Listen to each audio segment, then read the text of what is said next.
Oferecimento Sebrae. Quer melhorar sua empresa ou tirar aquela ideia de negócio do papel? Conheça o Hub Sebrae e acesse nossos serviços de forma prática na palma da mão. Lá você encontra consultorias e cursos, orientação sobre crédito, pode agendar seu atendimento gratuitamente e ainda tem o canal do MEI. Hub Sebrae. Do que mais você precisa?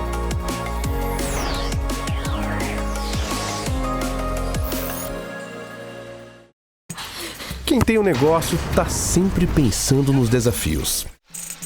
Não tem hora, não tem lugar, mas não precisa travar, né? O Sebrae está com você nessa. Destravar seus desafios. É isso que o Sebrae faz. A gente te dá a mão. Sebrae. Muito bem, gente, é mais um bate-papo com o Geraldo Câmara, que coisa boa, né? Quantos anos no ar, quanta gente boa passando por aqui e quanta gente boa que vem e volta, porque isso é muito importante, porque são aquelas pessoas que estão levando para o público aquelas mensagens que são necessárias levar para o público. Por exemplo, domingo passado, que foi 8 de março, foi o Dia Internacional da Mulher, mas é o mês Internacional da Mulher, para mim é o ano inteiro, todo dia é o Dia da Mulher, e a gente precisa comemorar e comemorar sempre. Agora vocês imaginem o seguinte, as mulheres que defendem as mulheres, essas mulheres estão acima de tudo. Eu acho que, simbolicamente, até dentro deste programa, Ana Luísa Nogueira, a delegada da mulher, é exatamente isso. Eu acho que ela representa essa coisa, essa magia das mulheres e a defesa que é preciso ser feita sempre, sempre. Ana Luísa Nogueira, que prazer, que honra sempre receber você. Olá, Geraldo, eu que agradeço. Eu estava até pensando que eu já perdi a conta de quantas vezes eu já vim aqui o seu programa e sempre que me convida eu venho com o maior prazer, que é uma conversa que flui, conversa muito boa. Obrigada pelo convite. Que é isso. Como é que você imagina, assim, que um dia foi criado o Dia Internacional da Mulher, o Mês Internacional da Mulher? Como é que você imagina isso? O Dia Internacional da Mulher foi criado por uma situação complicada que, na verdade, ele enseja, né? Foi um incêndio que houve uma luta das mulheres, então enseja mais uma questão de luta. E tanto é que, mais do que comemoração, é preciso sempre a gente reforçar a necessidade premente, a necessidade diária de se buscar o reconhecimento dos direitos das mulheres. Por isso que é tão importante você também trazer para cá esse tema, que é um assunto que nos é tão caro a nós mulheres, o enfrentamento à violência doméstica e sempre estar em busca, Geraldo, de buscar, enfim, de se implantar direitos igualitários entre homens e mulheres. Então, por isso que é um mês tão emblemático que a gente busca reforçar essa necessidade de garantia dos direitos das mulheres. Agora, você veja o seguinte, foi muito bom você começar por esse caminho. Porque você veja o seguinte, se luta tanto, se briga tanto contra essa violência, contra esse feminicídio, com tudo isso que está acontecendo, se luta muito e ao invés de diminuir, dá a impressão de que cresce. Por quê? Será que porque estão aparecendo mais os feminicídios, até por sua culpa, entre aspas, né, ilustrando para todos aqueles que lutam contra esse feminicídio, o que será?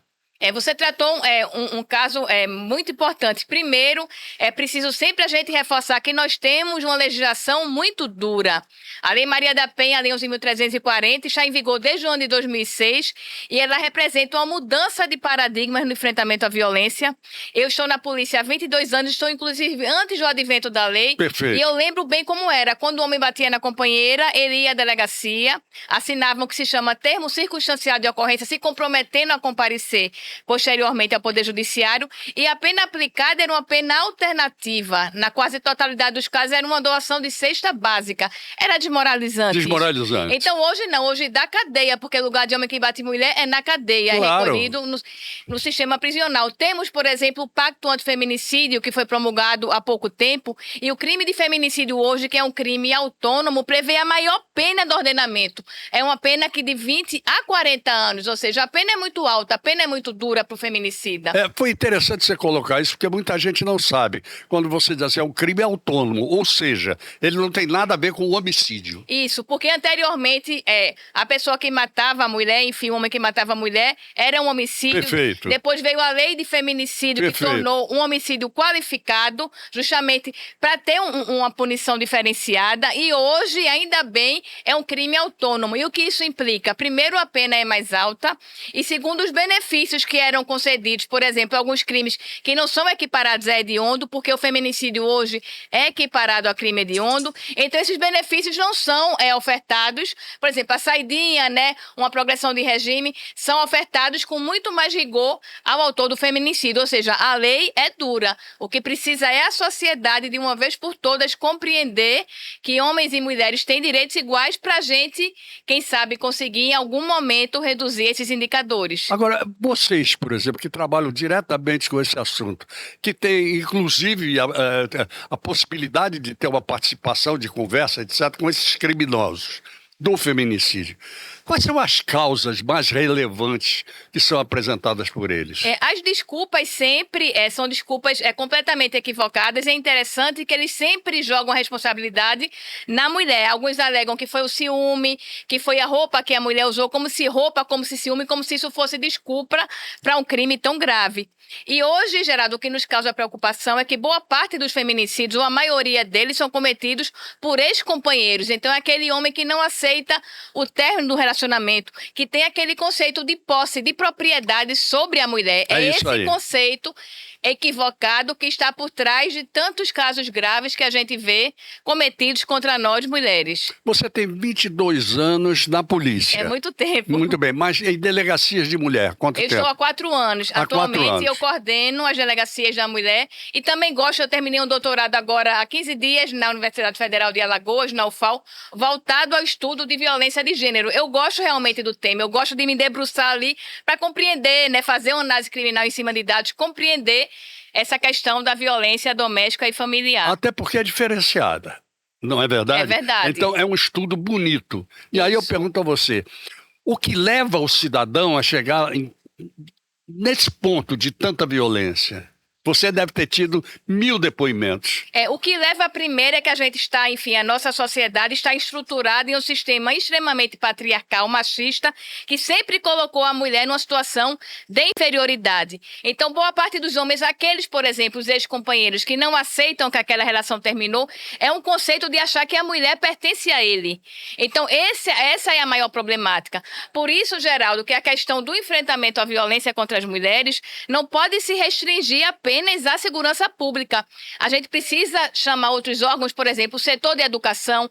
É preciso que os adolescentes tenham uma disciplina específica de Lei Maria da Penha, porque nós temos uma questão muito preocupante, muito alarmante, que um indicador grande do agressor hoje fica em torno de 17 a 24 anos, ou seja, são os jovens que continuam cometendo a violência contra as mulheres. Isso precisa mudar. Tudo bem, agora veja bem, aí nós voltamos à história do banco da escola ou do banco de casa. Isso. Né? Se nessa época de 17 a 20 anos, é porque não teve a educação necessária para isso, para se mostrar que não é machismo que funciona. Não é? Muito pelo contrário, tem que ser companheirismo, olhar para as mulheres de uma maneira diferenciada. Isso não precisaria começar no banco da escola? Com toda certeza. É preciso ensinar os meninos a ouvirem um não e aceitarem aquele não. Nós tivemos um caso que teve uma repercussão muito grande, né, recentemente, de um estupro coletivo, em que alguns jovens foram, inclusive, presos por esse cometimento de estupro contra um adolescente. E a questão ali prevalente era a questão de não aceitar o não.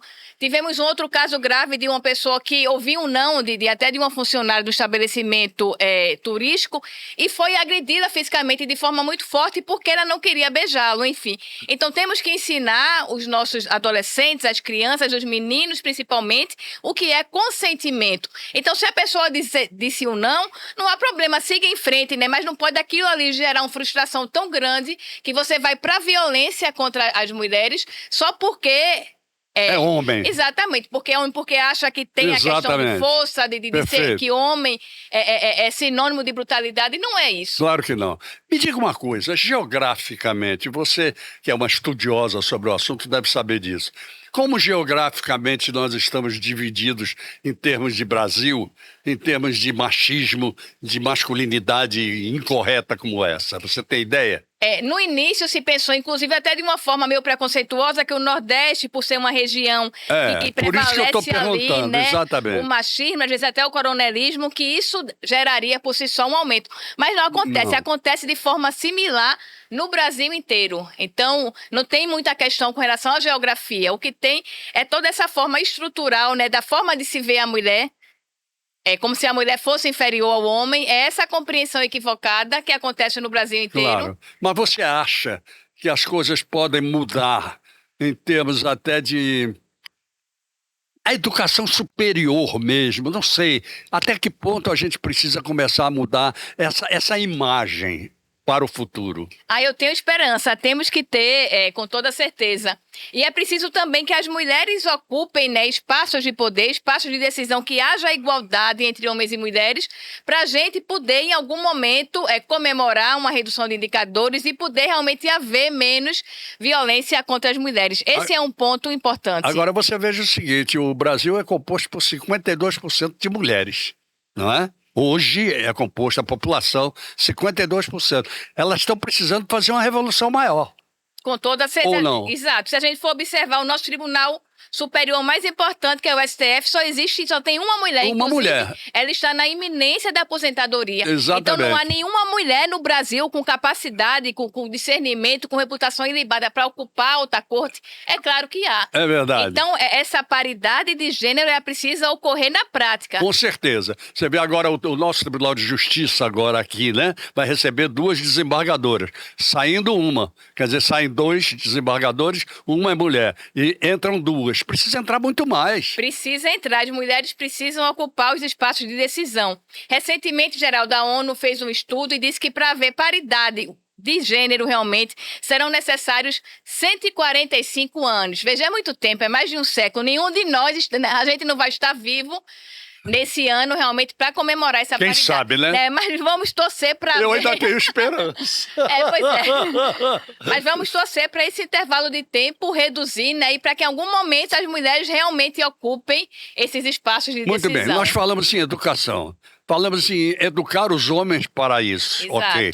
Mas como educar também as mulheres para que não se permitam isso? É outro ponto importante. Então, nessa parte da educação, além de conversar com os meninos para dizer, inclusive, que o lugar da mulher não é só na cozinha, que não vai cair a mão dele se ele lavar um prato, ele precisa fazer atividade doméstica também, porque se ele cresce achando que é só a mulher que faz aquilo, ele vai achar que a mulher é um ser inferior a ele. Então, também para a mulher, a educação tem que ser voltada a não aceitar um perdão numa violência doméstica, que se aquele homem agrediu fisicamente, que ela não aceita o perdão. Porque a nossa educação, Geraldo, a minha, a sua, a dos nossos pais, dos nossos avós, sempre foi muito de normalizar a violência contra as mulheres. Se formos pensar, eu acho que cada ouvinte vai ter pelo menos um histórico de violência. Ouviu o pai bater na mãe, ou o avô bater na avó, ou conhece uma pessoa que vive um relacionamento abusivo, ou está nesse momento passando por um relacionamento abusivo. Então é algo que sempre esteve normalizado na sociedade, e isso precisa mudar. E as mulheres também precisam não aceitar aquela violência. Porque as nossas mães, as avós, muitas diziam: mas o homem é assim mesmo, né? Depois ele melhora. Não, homem não é para ser violento e depois ele não melhora, ao contrário. Em momento algum. Pois é, então essa sociedade precisa mudar essa compreensão. Aliás, você toca num assunto interessante.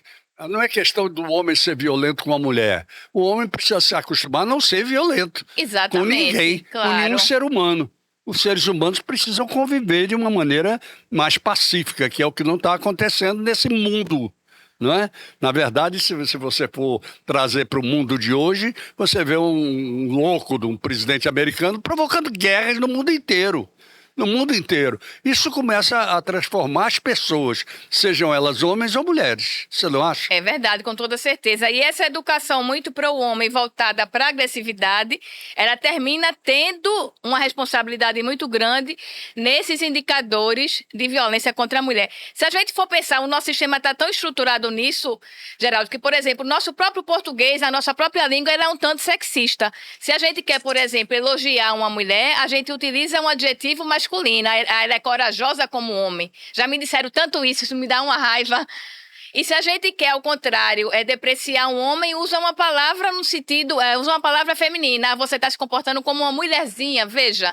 Então, isso por si só já qualifica a mulher ali numa situação, numa posição de inferioridade. Você toca num assunto muito interessante, sobretudo pela sua posição. A gente conversava aqui ainda há pouco e a gente comentava sobre o número de mulheres bonitas que estão entrando como delegadas agora, não é? Que entraram como delegadas. Elas continuam sendo mulheres.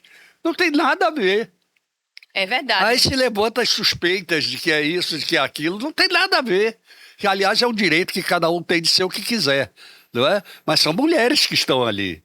Lugar de mulher onde ela quiser, inclusive em funções que durante tanto tempo foram predominantemente masculinas, como a segurança pública. Mas hoje nós já somos 40 delegadas de polícia. Aqui em Alagoas. E vem concurso público aí. Exato, vai vir um concurso público... Provavelmente vai abrir agora para agentes escrivães, mas muito provavelmente haverá outro para delegados e delegadas.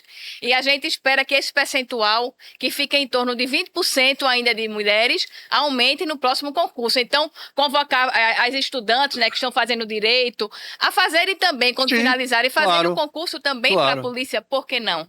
Agora, aqui para nós que ninguém está nos vendo, nem ninguém está nos ouvindo, qual é o teu sonho como delegada, sonho profissional, de dizer, meu grande desejo como delegada é isso? Com relação como eu atuo, né, já no enfrentamento à violência, é um tema que me interessa muito. O maior sonho é que eu consiga dizer assim, nós estamos há 50 dias sem um feminicídio, digamos assim. Que beleza. Então é que realmente a gente consiga ter um feminicídio zero, que nenhuma mulher morra pelo simples fato de ser mulher, porque é isso que o feminicídio caracteriza, é a mulher morrer pela simples condição de ser uma mulher. É um negócio muito sério, não é? É verdade. E não só desejar que não aconteça o feminicídio, mas que diminua a violência, essa agressividade contra a mulher. É um negócio impressionante. Eu sou do tempo romântico, eu sou do tempo em que, puxa vida, que a gente olhava para a mulher com um carinho invejável, né? Não tinha essa questão dessa violência, não tinha. Se tivesse, seria muito escondida, eu não sei. Eu não me lembro do meu tempo de jovem, de rapaz, não me lembro de ouvir falar de violência, bateu na mulher, fez acontecer. Não me lembro. E esse ponto que você coloca, Geraldo, é bem importante. E a crueldade que a gente tem visto hoje em dia na violência contra nós mulheres. Por exemplo, eu já trabalhei em quase todos os setores da polícia. Fui a primeira mulher a assumir a seção de roubo a banco. Trabalhei anos no crime organizado, no enfrentamento ao crime organizado, no enfrentamento ao tráfico de drogas. E a violência cometida pelo agressor de mulher não se compara a nenhum desses crimes. O homem, por exemplo, o agressor, ele não desfere um golpe de faca na vítima, desfere 30 golpes, ele desfigura o rosto da mulher.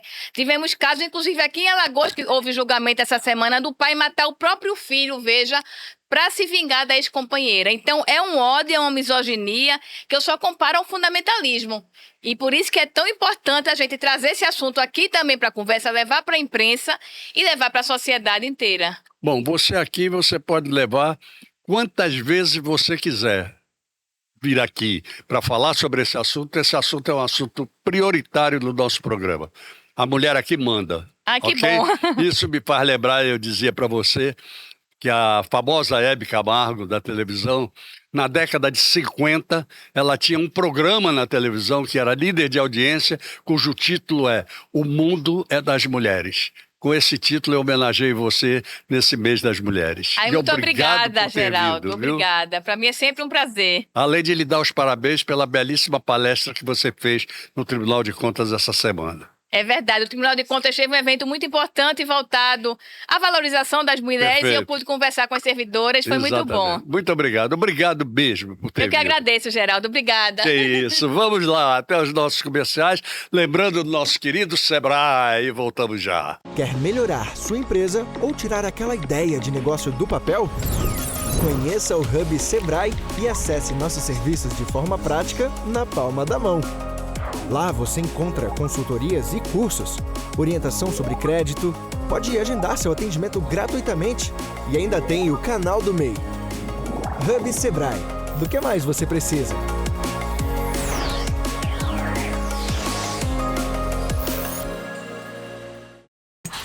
Quem tem um negócio está sempre pensando nos desafios. Não tem hora. Não tem lugar.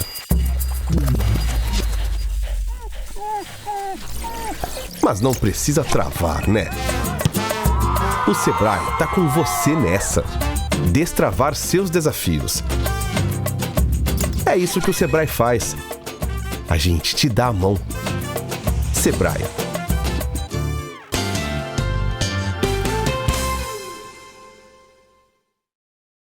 Muito bem, meus amigos, voltamos aqui ao nosso bate-papo com o Geraldo Câmara de hoje, e sempre com assuntos bons, os mais variados, né?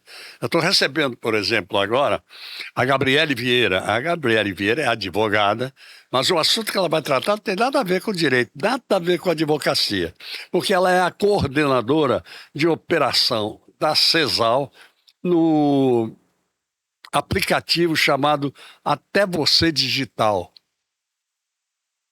E aí? Ah, já sabe? Eu não sei, não. E vou procurar saber agora. Gabriele, como vai você? Ótimo, doutor Geraldo. Prazer recebê-la. Muito boa tarde. Boa tarde. Me conta, que história é essa?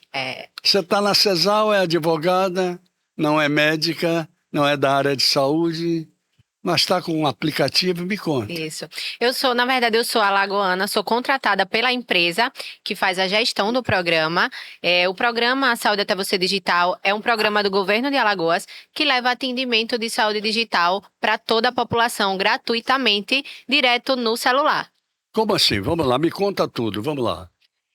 Não me esconda nada. Vou contar tudo sim. Então, só para falar um pouquinho mais sobre o programa, em menos de 3 meses de funcionamento, o programa ele já traz resultados concretos. São mais de 101... Não, mas vamos fazer o seguinte, vamos deixar os resultados mais para frente.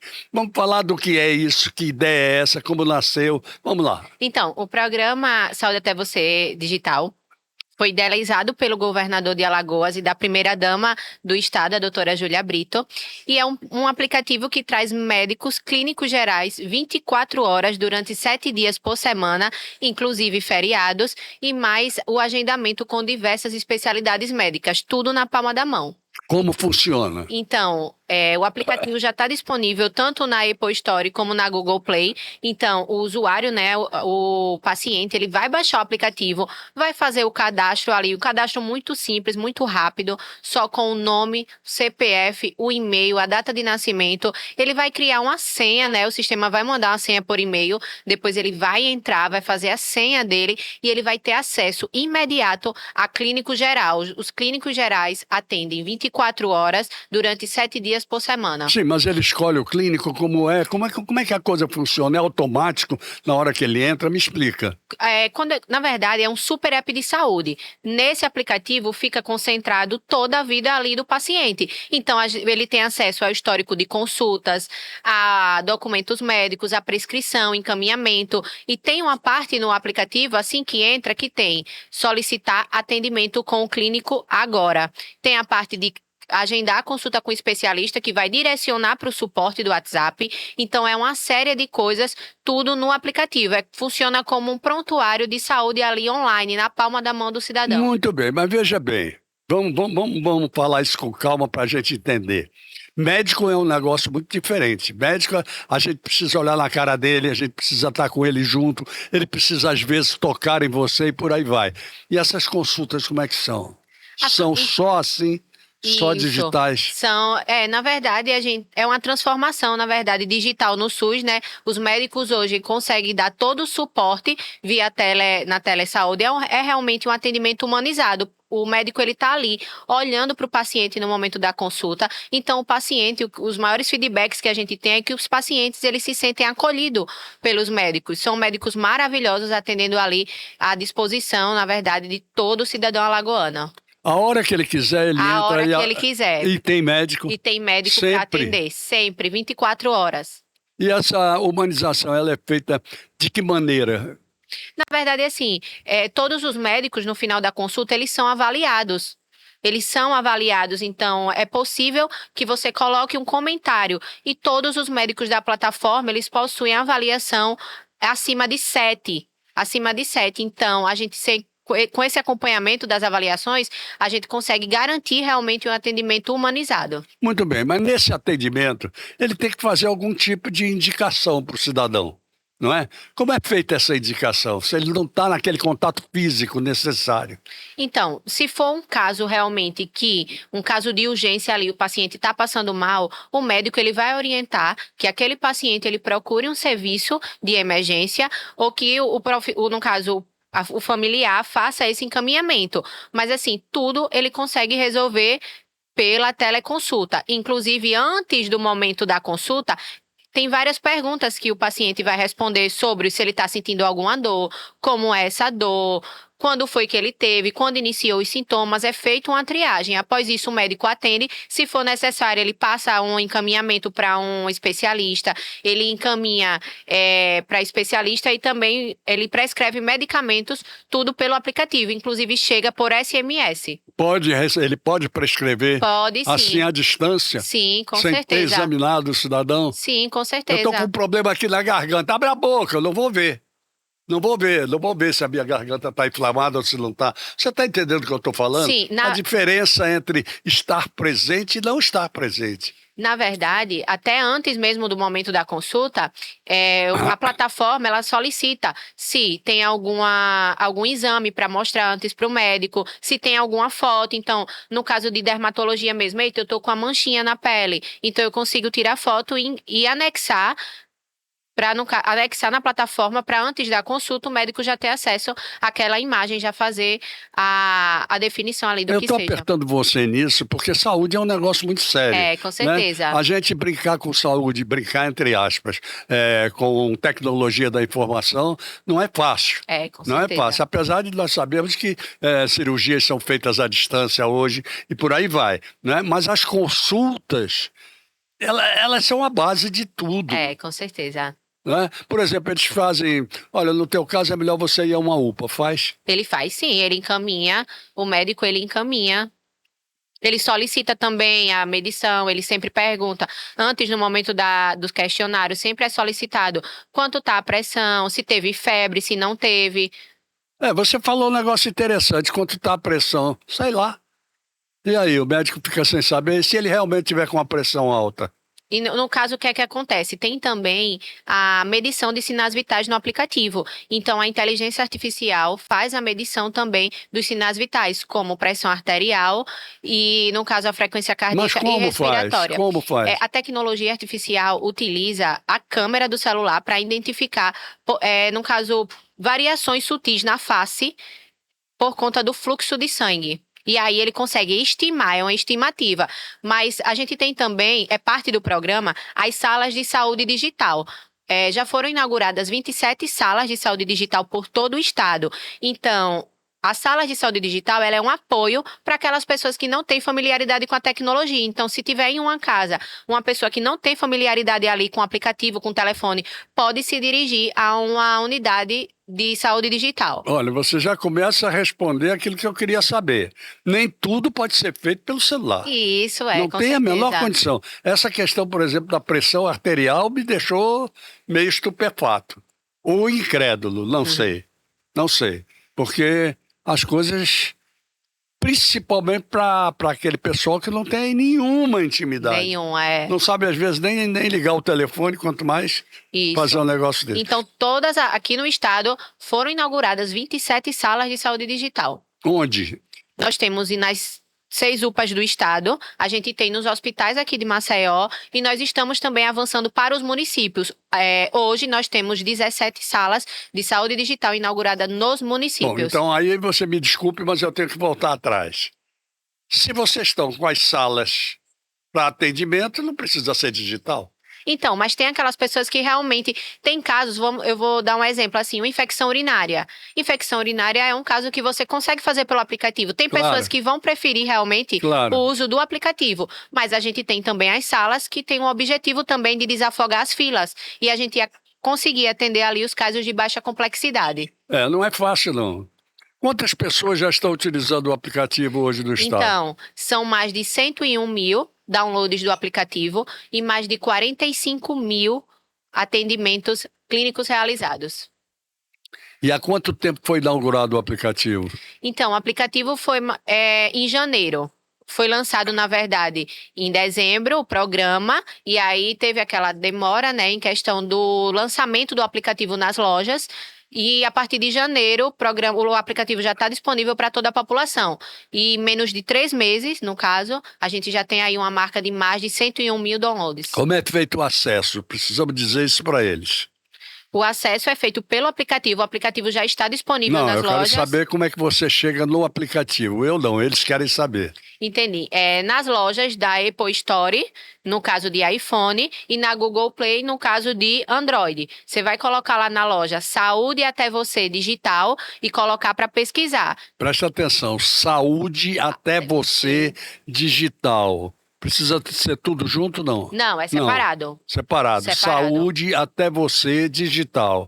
Aí você entra no aplicativo, a partir daí você pergunta ou já entra alguém? Você vai fazer o download do aplicativo. Quando você abrir, vai pedir o e-mail e a senha. Se for o primeiro acesso, você não vai ter o e-mail e a senha. Você vai ter que cadastrar. Então, você vai aí na opção de cadastrar, vai preencher o seu nome completo, seu CPF, sua data de nascimento, seu e-mail e vai cadastrar. Pois é, aí a gente entra naquele negócio das classes menos favorecidas. Tem algumas pessoas que precisam disso e não sabem sequer o que é e-mail, quanto mais se tem e-mail. E por aí vai, não é verdade? É. Então- E é para isso que a gente tem as salas de saúde digital, que em breve a gente vai ter aí o alcance de 100% em todo o estado. Isso precisa ser divulgado de uma maneira bastante maior, essas salas digitais, até para a pessoa que vai lá, quando sair, sabe entrar no aplicativo e por aí vai. Isso né? mesmo. Ter experiência sobre Isso isso, mesmo. não é? Você falou que tem 101 mil pessoas já cadastradas. Isso. Muito bem. Quantos atendimentos já foram feitos? São mais de 45 mil. Atendimentos. Isso. E a volta do atendimento? Isso é importante, saber como é que as pessoas aceitaram. Então, na maioria das vezes a gente está conseguindo, porque como o aplicativo ele funciona como super app de saúde, a gente consegue garantir ali uma linha de cuidado contínuo com o paciente. Então, o paciente muitas vezes ele já sai com encaminhamento para um especialista e fica tudo ali no histórico de Encaminhamento consulta. para um especialista também digital. Também digital. Também digital. Também digital. E é possível hoje você fazer o agendamento para o especialista, tanto com a requisição, com o encaminhamento da teleconsulta, como com a consulta presencial mesmo. Vamos supor, você foi para um hospital hoje, você teve uma consulta ali presencial e com o papel do encaminhamento você consegue tirar foto no suporte e enviar, que no caso o suporte está lá no aplicativo também, o acesso ao suporte, e você envia e já tem a sua consulta ali marcada também. Eu tenho a impressão de que isso vai ser um percentual muito grande, não vai? Vai sim, com Não vai? certeza vai. Porque você ficar só no aplicativo não vai dar certo. Quer dizer, dá certo para chegar onde você Tem precisa. o suporte também via WhatsApp que dá todo o suporte realmente que o paciente precisa ali no momento Agora da vai uma consulta. perguntinha que eu não quero calar. Tem fila? Como? Espera. Então, o tempo máximo são 10 minutos para entrar em uma consulta com o clínico. Mas o tempo médio ali realmente depende muito da hora da consulta, se é um horário da manhã, se é horário da tarde. Mas o tempo médio realmente é de 6 minutos, 6 a 7 Digamos que minutos. haja uma emergência de madrugada. Tem? Isso, tem sim, 24 horas. Tem também. É 24 horas. Isso, E tem médico disponível para médico isso. disponível. Esses médicos são médicos contratados da CESAL normalmente? Não. Ou são especiais para esse tipo de... São médicos, no caso, contratados da empresa. Hoje a gente tem mais de 40 médicos alagoanos contratados, mas tem médicos de todo o Brasil atendendo. Em que especialidades os daqui? São clínicos gerais? São clínicos, tem especialistas também. Ainda está, na verdade, no momento da contratação. Como é um programa novo, está nesse momento da contratação. Mas hoje já tem mais de 40 médicos alagoanos atendendo na plataforma. Isso é importante. É importante. Porque quanto mais médico esteja na plataforma, menos será o tempo de espera. Isso mesmo. Você disse que o tempo médio é de 10 minutos. Isso. Claro, mas pode ser maior. Agora, ele pode entrar no aplicativo e dizer, eu quero tal médico que já me consultou. Então, no momento do agendamento da especialidade, o sistema ele sempre identifica quem foi o seu último médico, quem foi o último médico que te atendeu. Então ele vai dizer, ó, agenda com esse médico aqui, nós não temos, mas temos esse aqui. Mas ele sempre vai priorizar o médico que lhe atendeu anteriormente. Isso é importantíssimo, né? Para garantir realmente a linha de cuidado ali com o paciente. É a história do retorno. É a história do retorno. Não é isso? Isso. Você quer acrescentar alguma coisa a essa sua entrevista? Quero dizer assim que é um programa muito importante para o governo de Alagoas. Realmente a gente está conseguindo reduzir as filas, garantir ali o acesso a na verdade, garantir o acesso para todo o estado, né? É a ampliação do acesso e a garantia ali de um atendimento rápido, seguro, humanizado. Então, eu quero dizer assim que quem não baixou, baixe o aplicativo, que faça o teste, porque assim, é maravilhoso e realmente a tendência é a gente conseguir alcançar mais e mais atendimentos clínicos. Vamos repetir. O nome do aplicativo é Até Você Digital. Saúde até você. Saúde até você digital. Isso. Vamos fazer as experiências, não custa nada. Eu acho que pode ser importante. Eu mesmo vou fazer isso, hein? Eu vou entrar para ver como é que funciona direitinho. Isso. Tá? Porque pode ser um avanço. Com certeza. Não é?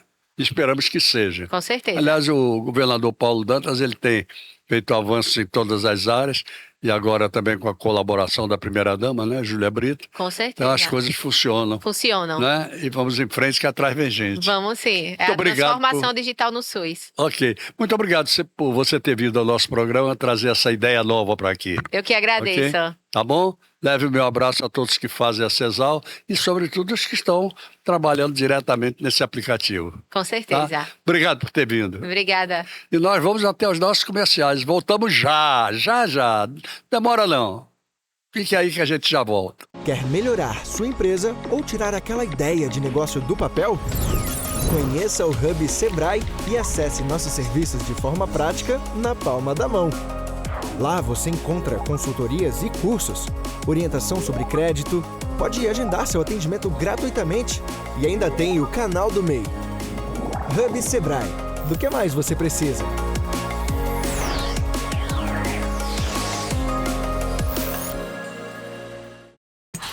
Quem tem um negócio tá sempre pensando nos desafios. Não tem hora. Não tem lugar.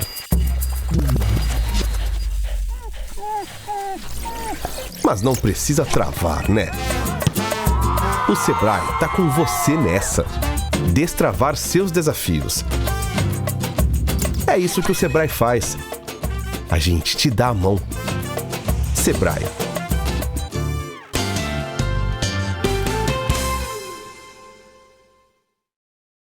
Muito bem, gente. Voltamos aqui ao nosso bate-papo com o Geraldo Câmara de hoje. No Filé do Zezé. Você sabe, aquele restaurante que você vem, traz as crianças, tem parquinho de diversões para ela. Enfim, aquilo ali, ó, você se sente à vontade, como nós ficamos à vontade aqui no nosso bate-papo com o Geraldo Câmara, certo?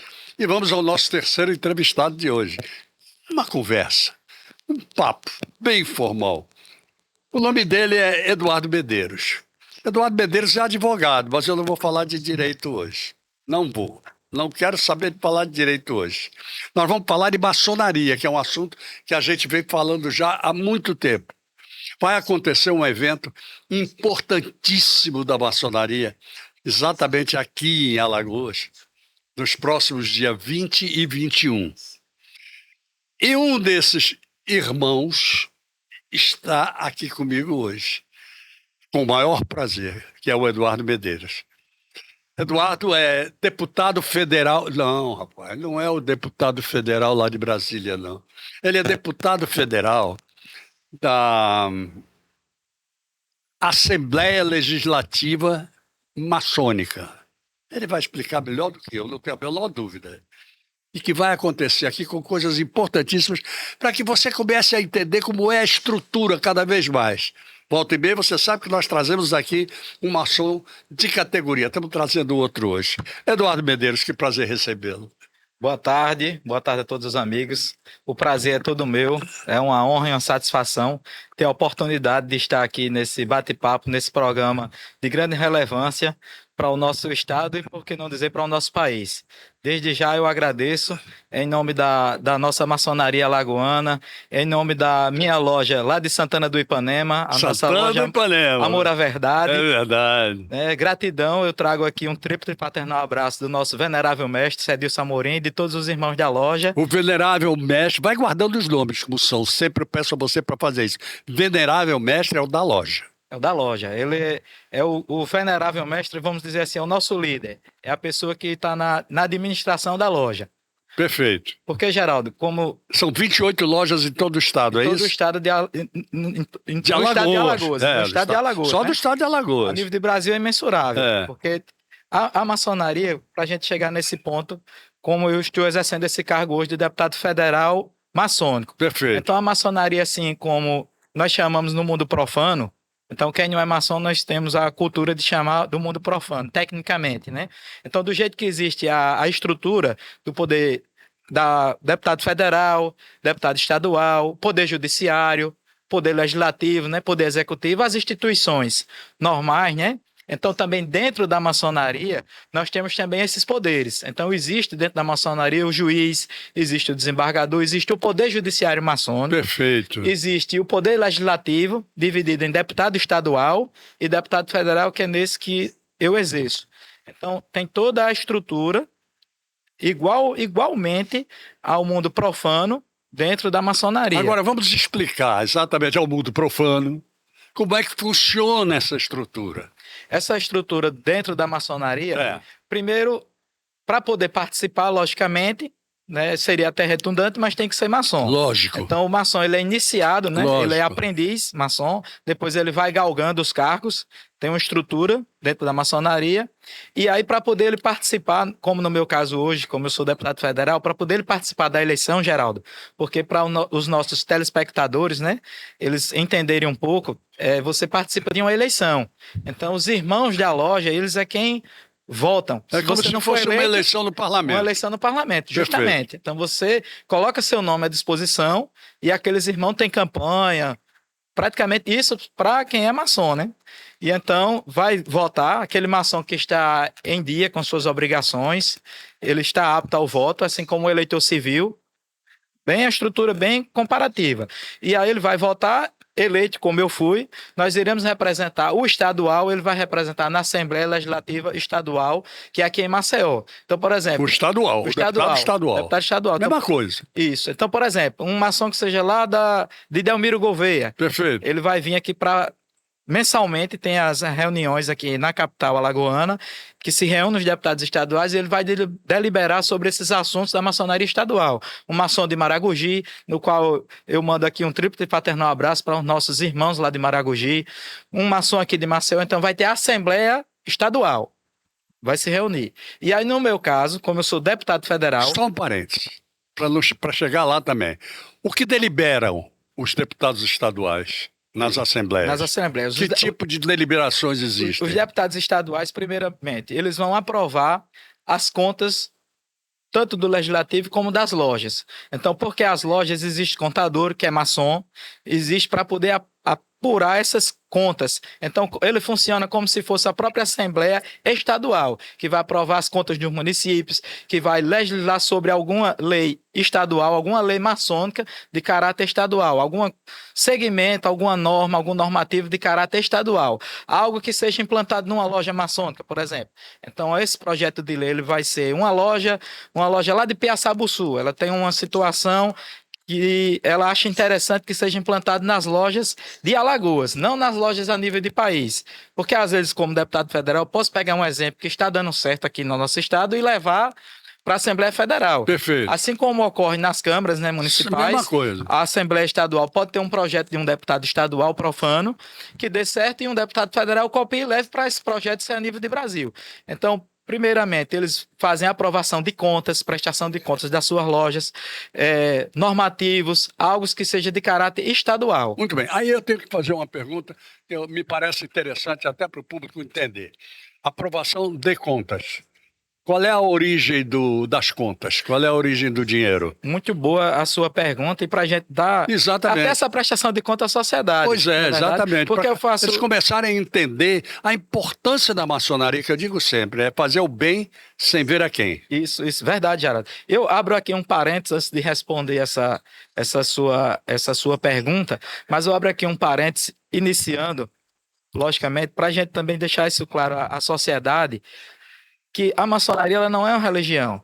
Exatamente. De Então, jeito algum. ela Eu não é uma sempre religião. digo isso. É. Então, qualquer segmento, ele pode ser maçom, ele pode ser católico, ele pode ser evangélico, ele só precisa acreditar em Deus. Exatamente. Então, ele precisa acreditar num ser, né, no nosso grande arquiteto do universo, o ateu, ele nunca vai ser maçom. Perfeitamente. Então, nesse paralelo, aí ele pode entrar na maçonaria, e aí esses recursos, e aí respondendo agora a sua pergunta, Geraldo, muito pertinente, esses recursos para uma prestação de contas, eles são onerados de recursos próprios. Então, os próprios irmãos... É isso que eu queria que vocês quem entendessem. levanta esse fundo. Então, É. o dinheiro que é administrado numa loja, eu sou deputado federal, mas não tenho salário, então eu mesmo me dou, Claro. eu mesmo faço essa contribuição, eu mesmo é quem banca as minhas contas, e se for algo que a gente tem uma contribuição para a loja, ela vai ter uma prestação de conta, porque existe uma per capita, né? Tecnicamente, então, todo maçom ele vai ter que pagar uma contribuição, como se fosse um clube de serviço.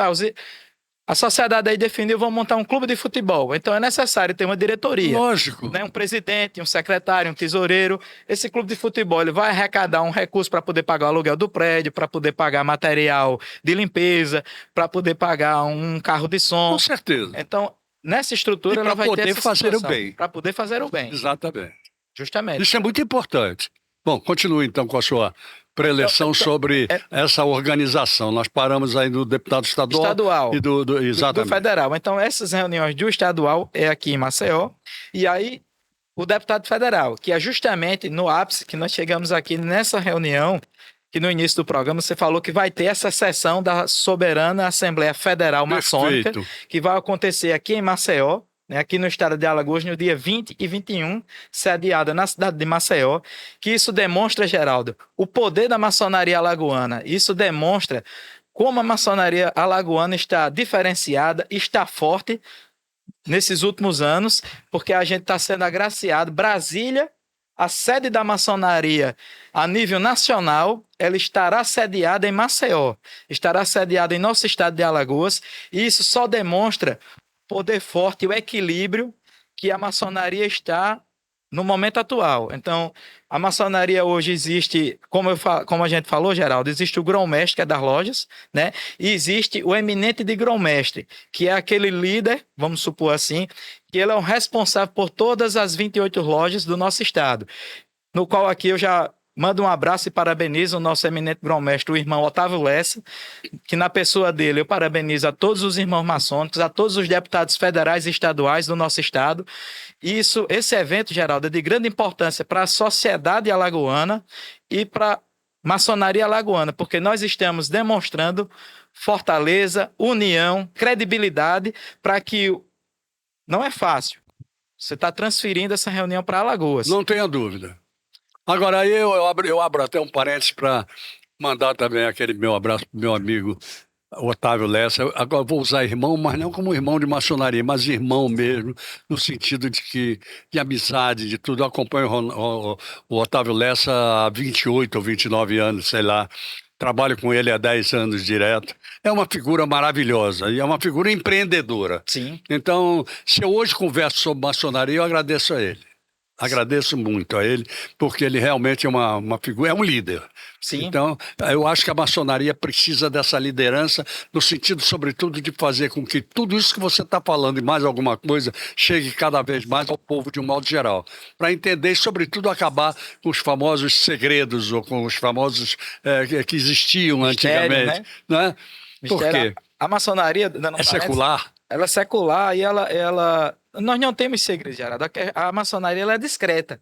Porque nós fazemos ações, só que essas ações é aquele princípio bíblico. Faça com a mão direita que a esquerda não precisa ver. Exatamente, exatamente. Mas você há de convir que realmente para a maioria da população, de um modo geral, eu até espero que a gente esteja cada vez mais contribuindo para acabar com isso, mas a maioria da população ainda olha a maçonaria como olhavam uma Ku Klux Klan ou coisa parecida. Não, é coisa diferente.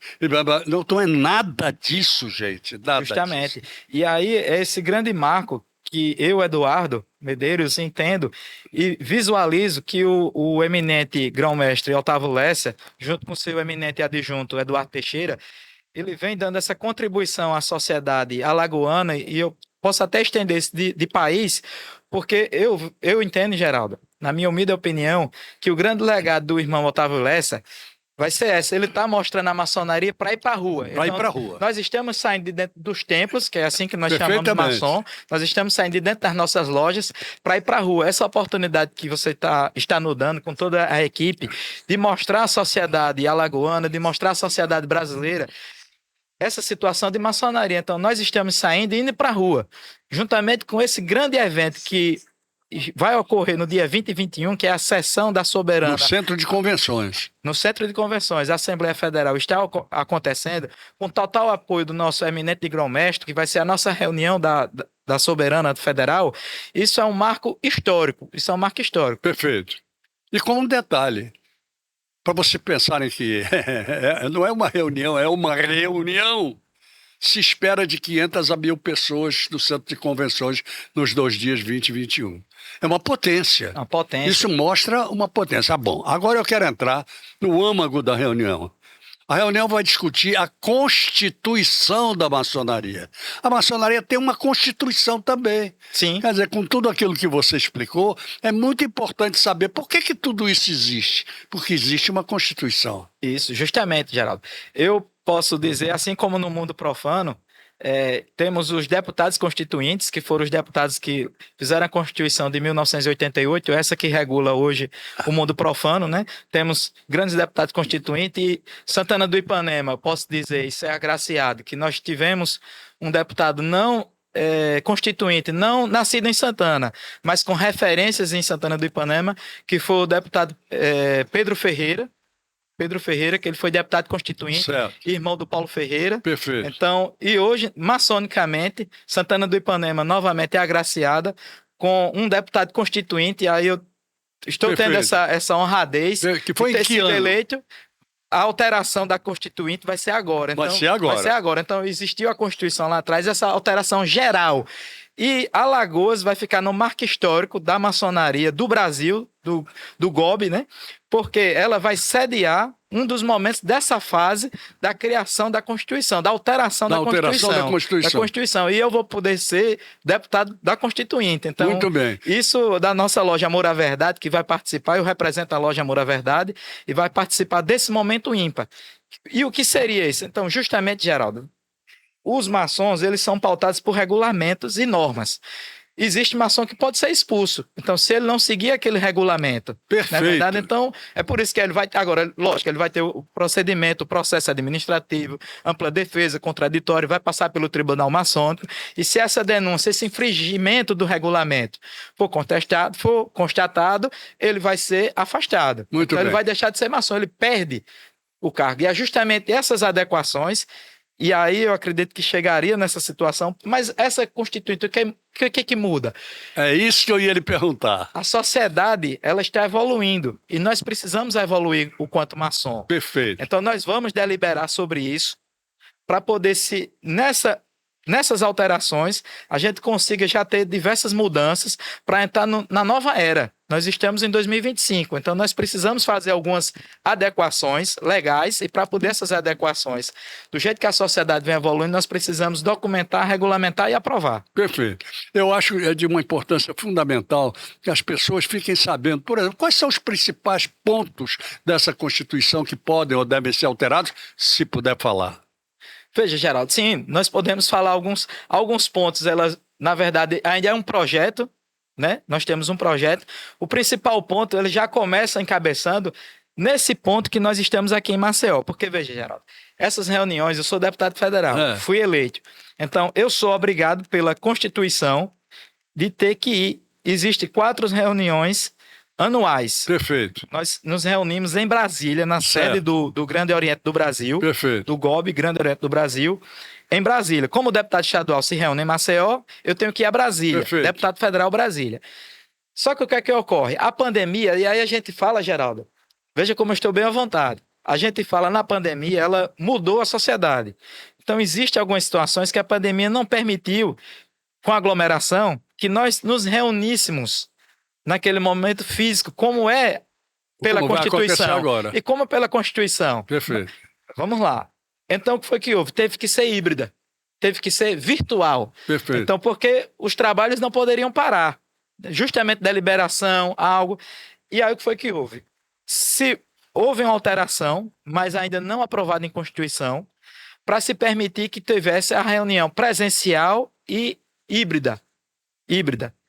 Só que ela não está ainda em lei. Ok, mas para que aconteça que o Brasil todo possa participar. De forma Que é ou muito presencial, inteligente. ou híbrida. online. Exatamente. Então, essa de Maceió, Geraldo, ela vai definir isso. ela vai entre outras definir, coisas. entre outras coisas, ela vai definir justamente isso, essa permissão que nós Mas possamos o fazer mais híbrida. importante de tudo que eu acho é exatamente a aproximação com a sociedade. É o que mais deve acontecer. Eu, inclusive, sem ser maçom, porque não sou, mas me sinto profundamente honrado. Eu vou participar dessa, não da reunião em si, mas eu vou participar lá no dia 20 e 21 com uma pequena palestra, informal palestra sobre a importância da comunicação e da maçonaria juntos em prol da sociedade.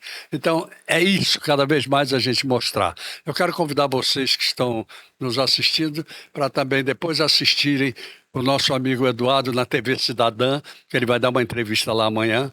Eu só não chamo para o rádio, porque o rádio já aconteceu na quinta-feira, ok? Mas eu fico profundamente agradecido com a sua presença aqui e peço a você que dê a sua mensagem, a sua saudação aos nossos telespectadores.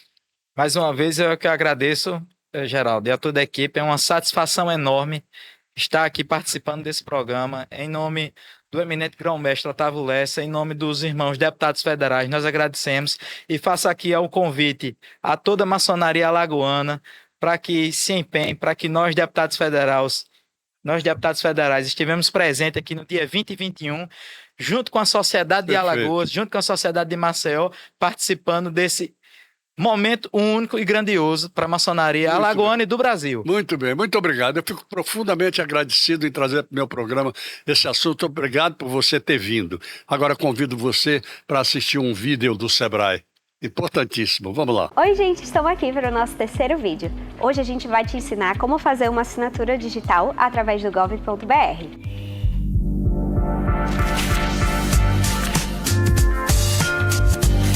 Meu nome é Giovana, sou colaboradora do Sebrae, sou uma mulher branca de cabelo curto e de vestido preto. Para assinar documentos digitalmente é muito simples, você vai entrar na sua conta Gov, lembra, tem que ser nível prata ou ouro. Se você não lembra como é que faz, olha lá no nosso primeiro vídeo e eu te explico um pouquinho sobre isso. Vai encontrar em serviços, assinar documento digitalmente, escolhe o arquivo que você quer assinar, avança, posiciona a sua assinatura onde você achar melhor. Você pode escolher entre carregar um outro documento para ser mais rápido ou só assinar. Nesse caso, eu vou só assinar porque esse é só um documento que eu quero utilizar. Busca o código dentro do seu aplicativo gov.br. No meu, já apareceu aqui na notificação, mas caso não apareça, é só você entrar no seu aplicativo do Gov e apertar em Código de Segurança. Vai no teu aplicativo do Gov, copia seu código de segurança e volta para o navegador. Clica em autorizar e foi assinado com sucesso. Se você gostou desse vídeo, curte e manda para aquele amigo que está precisando assinar aquele documento. Não esquece de se inscrever no canal e nos seguir nas redes sociais. Lembre-se que temos vários especialistas prontos para te ajudar a tirar esses planos do papel. Fala com a gente no WhatsApp, no 0800 570 0800. Obrigada por assistir até o final. Até a próxima!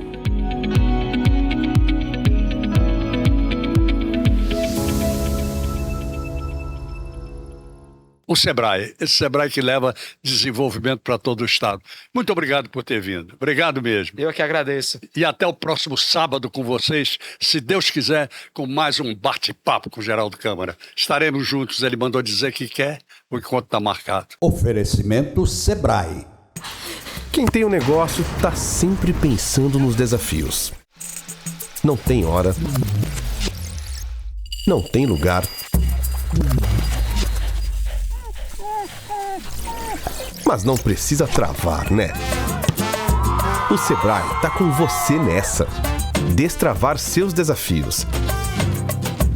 É isso que o Sebrae faz. A gente te dá a mão. Sebrae.